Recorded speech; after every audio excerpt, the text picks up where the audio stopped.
From Eyewitness News, this is the Tarbox Toyota Hyundai Friday Night Football Wrap. Hi, and welcome into the Friday Night Football Wrap. I'm Mark Dondero. Yanni Caracas is off tanning somewhere. High school football teams dealing with the elements for the second consecutive week. So would ball security be an issue in Warwick for the Cranston East Hendricken game? Cranston East making their way to Warwick to take on the Hawks. Game delayed 45 minutes due to lightning. First play back, first quarter. Hawks quarterback Christopher Hindle unloading deep to find wideout Trevor Lawton, who's taken down at the 2-yard line. Very next play, Hindle hands off to junior standout Quiddy Pay. This kid can play the game. Marches his way across the goal line, 7-zip early. Next drive, Thunderbolts looking to answer, but Randy Duran's pass intercepted by Anthony Witherstone, who brings it across midfield. Hawks defense pumped up, same drive. Hawks pushing the ball downfield again. Hindle pitches it outside to Pay.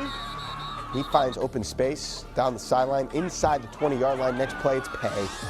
Pay dirt. Makes the Bolts pay. All the cliches. Again, up the middle, 17-yard score, putting the Hawks up 2 scores after a Chargers fumble. Hindle hands off to Matthew DeTondo, who streaks down the field. 41 yards later, he's in the end zone, and that would cap off the Hendricken blowout in Warwick. 42-0, the final over Cranston East. South Kingstown gutting it out at Cranston Stadium tonight against Cranston West. Falcons are on the doorstep. Matthew Leonardo plunges ahead for the touchdown. So Cranston West, they find the end zone, but their running game, well, that was good. South Kingstown's running game, excellent as well. Witness Anthony Shepard coming around the corner.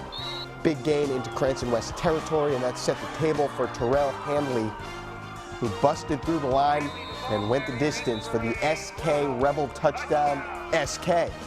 They went on to cruise over in Cranston, 36-13. Now, a handful of games in Rhode Island were postponed until tomorrow. A couple I went to on this list. Cumberland at Portsmouth will kick off at noon on Saturday. East Providence and LaSalle will start at 1. Rogers versus St. Ray's and Cherahoe at Westerly. They're going prime time on Saturday. They will kick off in a makeup fashion at 7 p.m. As for Division II, just one game getting on tonight, weather postponing the other scheduled games, so let's head off to the West Bay Mobile Newsroom. Don't usually say that much in sports, so I welcome that.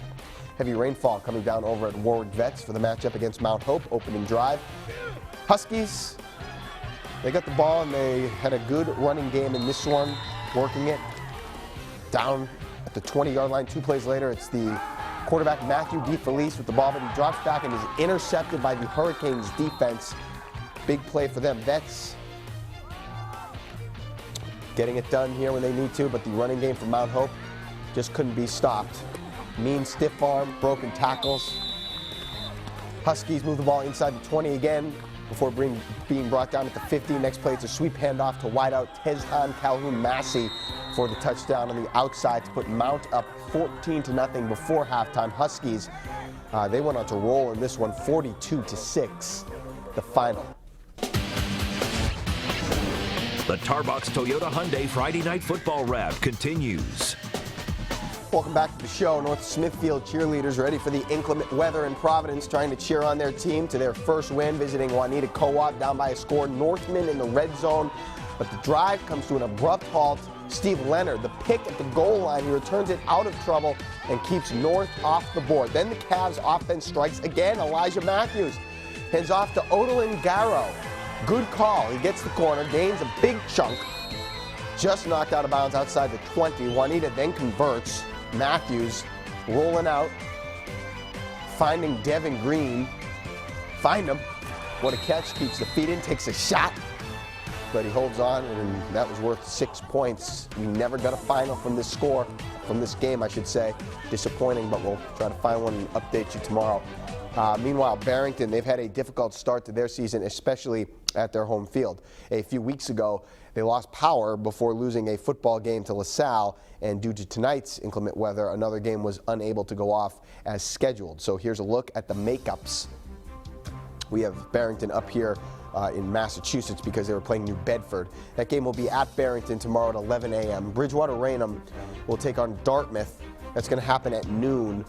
And Fairhaven and New Bedford Voc Tech will also square off at noon tomorrow. Okay, here we go. Big Red of North Attleboro not getting much of a welcome from Blue Bombardier Nation. Not a big surprise, especially after this. Already leading. Big Red busts another one. Chad Peterson hands off to Nick Rayotti. And Nick, great cut, side steps down the sideline. Gone. 13-0 North Attleboro. Second half, they were driving again. They go for it, but Matt Mahoney and Sam Pietro not having it. Blue Bombardiers get the ball back near midfield, then big play here. Cam Furtado, play action, finds Alex Silva inside the red zone. But the North defense wouldn't bulge tonight. They get the shutout, 14-0 over their rivals, Attleboro.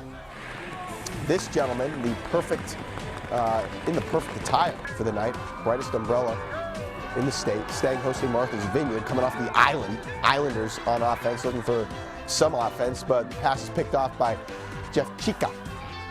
Heck of a play by him. He returns it inside the 50. Spartans turn that into points. Will Landry, toss to Chica. Toss me. There he goes around the corner. Nice move into the end zone.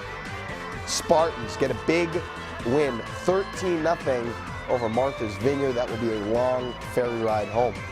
Seekonk head coach Vernon Crawford and his club with a tall task. Green Wave of Abington in town tonight. Abington facing 3rd and long. Pass finds Nate Riordan, and he would get the first down. Plenty of yards there. And that set up this.